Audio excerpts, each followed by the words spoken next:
तो जी बहुत बहुत स्वागत है आप सभी का सिने चेंजर्स में। बात करेंगे कांतारा मूवी की। कांतारा चैप्टर 1 आ गई है, थिएटर में लग चुकी है और मूवी एकदम बवाल है। मतलब मूवी ऐसी है कि आप अपनी सीट से हटोगे नहीं। मूवी आपको समझाएंगे आगे कि किस तरीके की है। और इसके साथ ही अगर आपने कांतारा का पहला पार्ट देखा है, वो कांतारा थी, ये इसका प्रीक्वल है, यानी कि कहानी आपको समझाई जा रही है। जो आपके सवाल दिमाग में थे जब आपने कांतारा मूवी देखी थी 2022 में आई, तो ये सवाल आपके यहां पर हल होते दिखाई देंगे। साथ ही कुछ सवाल भी आपके लिए छोड़ जाएंगे। तो बात करते हैं सबसे पहले ऋषभ शेट्टी की।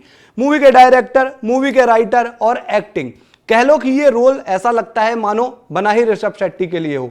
भाई रोल में जो वो एनर्जी डालते हैं, रोल में जिस तरीके से वो डेप्थ डालते हैं, कमाल की मूवी है। आपको वीएफएक्स इस तरीके से एंगेज करके रखेगा, ऐसे ऐसे पावर सीन है इस मूवी में, आपको मजा आ जाएगा।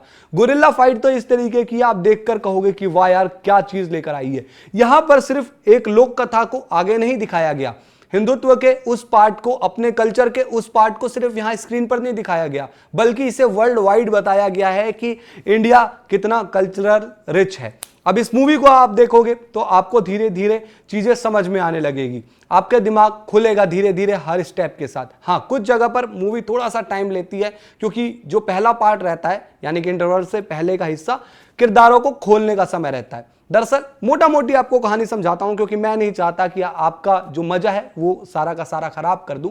लेकिन यहां पर सिचुएशन आती है, एक कहानी आपको दिखाई जाएगी जहां पर एक राजा चाहता है कि वो दैवीय शक्ति हासिल कर ले। उसके पास सब कुछ है, लेकिन वो चाहता है कि कांतारा की दैवीय शक्ति उसके पास आ जाए। उसे लालच रहता है कि जितनी भी जमीन है, जितने भी जंगल है, उनकी सारी ताकतों को, जमीनों को मैं हासिल कर लूं। और उसी की लड़ाई है। कैसे एक इंसान जाता है वहां पर और कोशिश करता है कि दैवीय शक्ति हासिल करूं, और वहां पर वो मारा जाता है। फिर बाद में उसका पोता वहां पर एक सपना सजो कर रखता है और उसका बेटा वहां पर एक दुष्ट राजा का किरदार निभाता है। तो कहानी आपको इससे ज्यादा नहीं बताऊंगा, अदरवाइज मजा किरकिरा हो जाएगा। तो अब सीधे बात करते हैं हम कास्ट की।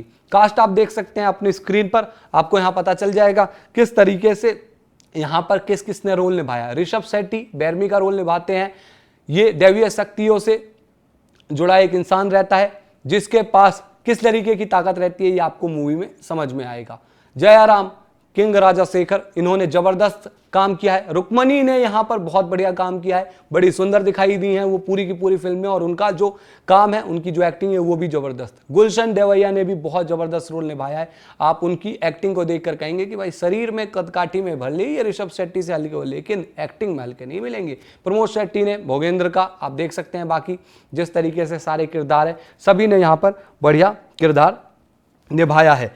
अब आपने कांतारा मूवी पहली वाली तो देखी होगी, वहां पर आपको समझ में आ गया होगा कि किस तरीके की वहां पर कहानी है। अब बात करते हैं कांतारा में दिखाए जाने वाले दो भगवान की। आप देख सकते हैं अपनी स्क्रीन पर, इसमें आपको दो भगवान मिलेंगे, पंजुर्ली और गुलिगा।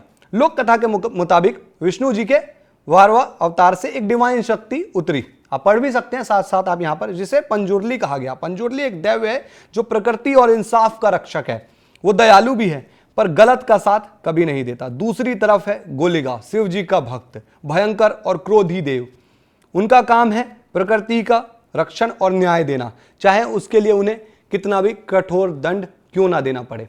और आप आखिर में नीचे भी पढ़ सकते हैं कि ये भूतकोला ट्रेडिशन होता है कर्नाटक में, तमिलनाडु के, केरला के कुछ रीजन में होता है, खासकर कर्नाटक और केरला के कुछ रीजन में ये ट्रेडिशन फॉलो किया जाता है। और यहां पर आप देखेंगे कैसे ये दो दैव्य अपने लोगों को बचाते हैं। बेसिकली इस मूवी में ये दिखाया गया है कि जो धरती है, जंगल है, खेती है, वो भगवान की दी हुई शक्तियां हैं, या वो भगवान के ही है, और हम तो इंसान बस उसको फॉलो कर रहे हैं। और कैसे ये भगवान अपने लोगों को बचाते हैं, वो चाहते हैं कि अन्याय ना हो धरती पर, और अगर कोई अन्याय करने वाला आया तो उसको बर्बाद कर देंगे और बिल्कुल भी छोड़ेंगे नहीं।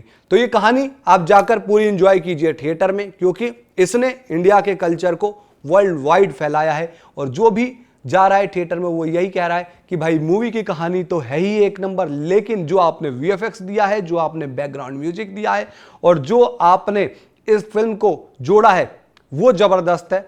और इसके साथ ही आपको ये बता दूं कि जो इंटरवल के बाद वाला पार्ट है ना, वो एक ऐसी सिचुएशन में आपको लाएगा जहां पर आप इतना ज़्यादा अच्छा फील करोगे, वीएफएक्स के लिए वहाँ पर आप फील करोगे, जिस तरीके के सिनेमैटिक एक्सपीरियंस आपको दिखाए गए ना, कुछ तो ऐसे आपको आखिरी के 30 मिनट तो आपको ऐसा फील कराएंगे कि आपको गूज़बम्प्स आने की गारंटी है ही, ये पक्का आप मान के चल लो। तो जरूर थिएटर में जाए, मूवी देखे। मैं भाई इस मूवी को 5 में से 4.5 नंबर दूंगा। आधा नंबर मैं सच बताऊं बस इसलिए काट रहा हूं क्योंकि मेरे को मूवी बीच में थोड़ी सी स्लो लगी, वो इंटरवल से पहले के आधे घंटे। हालांकि उसमें ये थोड़ा सा दिया जा सकता है कि किरदार बिल्ड किया जा रहा था, पर स्टिल उसको थोड़ा सा क्रिस्प करके अगर एडिटिंग करके थोड़ा सा और छोटा किया जा सकता तो ये मूवी और जबरदस्त होती, 5 देता। आप लोग जाइए, मूवी देखिए और बताइए कॉमेंट में कि किस तरीके का काम यहां पर हुआ है और आपको क्या वो पसंद आया।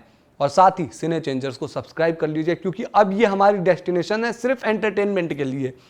जीसीटीवी पे आप फॉलो करते थे पॉलिटिकल न्यूज़, बाकी दूसरी न्यूज़ें आपको वहाँ मिलती थी, पॉडकास्ट एंड ऑल, लेकिन यहाँ सिर्फ आपको सिनेमा मिलेगा, एंटरटेनमेंट मिलेगा, म्यूजिक मिलेगा, हिप हॉप मिलेगा। तो ये एंटरटेनमेंट के लिए आप ये चैनल जरूर फॉलो कीजिए, सब्सक्राइब कीजिए, नोटिफिकेशन की घंटी जरूर दबाइए।